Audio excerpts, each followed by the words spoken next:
Dakar somni palivel asur to a khai hai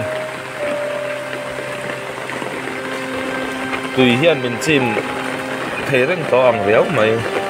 asur sun rong zel chuan ai hi borai lui ania ai nai je hey lang kai alien turu rabar mun zong zong ai tin chim veka bung chuam kai kha ni ai va de ko tin chim vek zon sot lampang a zon chim phei vek boka ding lampang a zon lang lo china zon rap thak ngang mai so zo mi hring ral le lama so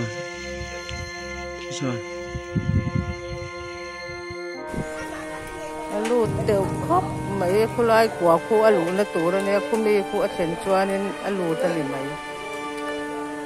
apo chek chek darlak leilet paizol lampo ro sun slip tu ko wangin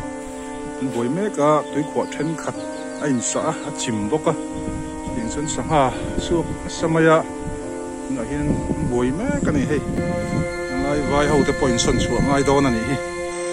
hei sanga chuak na sa sia sanga chuak man turin ti hianin ain pui lo thei lo ni tui khwa then ka sa a chim sen ro sur turu sia darlak leilet zo zaw lam boi sa ni